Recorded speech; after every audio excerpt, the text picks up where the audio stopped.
the questions continue. I'm Steve Parker with another edition of Henry Talk. And actually, as I had mentioned in one of the previous episodes, we invited all of the candidates to come in for some questions today. And unfortunately, our other candidates were tied up. Henry, on the other hand, was all about uniting Rocky Hill.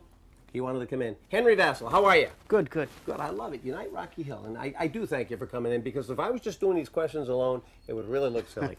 All right, one of the questions that, and I just, wanted to just kind of glance at these. We're talking about smart growth in Rocky Hill. What is smart growth all about, and what are some of the changes that we're seeing? For instance, the moratorium on multifamily homes. What's this all about? So the multifamily homes moratorium, very important to Rocky Hill, because when you build massive apartments, with many stories, you can get a high density of families in a very, very small land area.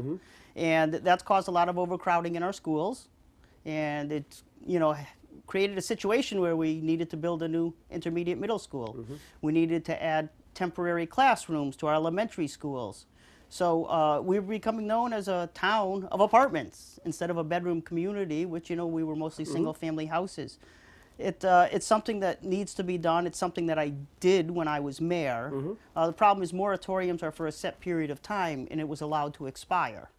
And when I wanted to bring it up again and renew the moratorium, I was told by the present administration, we need the tax dollars, let it go.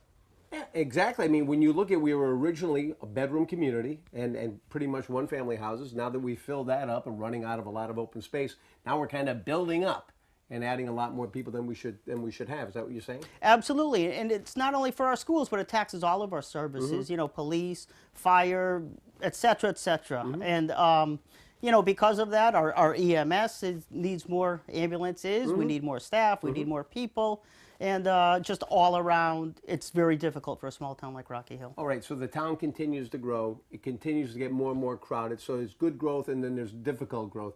What about the traffic on Route 3? I mean, really, if we're bringing more people in, I don't know. I mean, I can't move there now. The traffic on Route 3 and Silestine Highway is something that definitely needs to be addressed. We did have a traffic study that we need to adhere to. I had an issue with recently, we had the present administration on the council give a 5-year tax break to the new Hampton Inn Hotel on Route 3. So, a lot of residents are upset. When do they get their tax break? They've been here for years and years. And the Hampton Inn Hotel, while they would be a good neighbor, I don't think they needed a 5-year tax break. I voted against it. And it's also going to increase traffic and problems with Route 3 traffic, where a lot of places you got to take a left turn.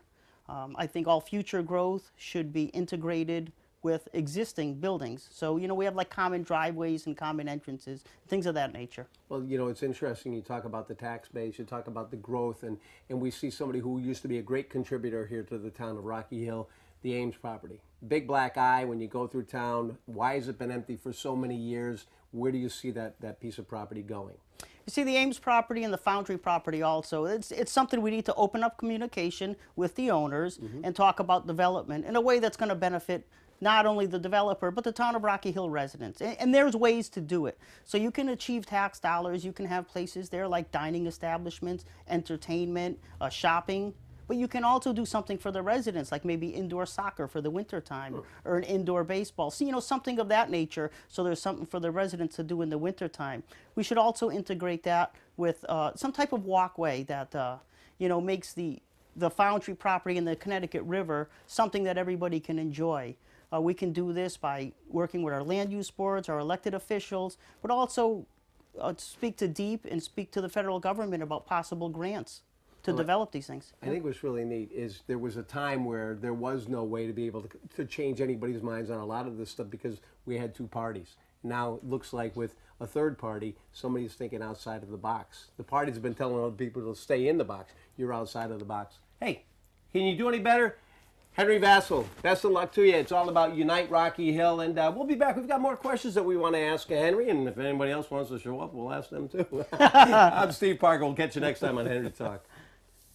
My name is Henry Vassell. I'm running for mayor of Rocky Hill, and I approved this message.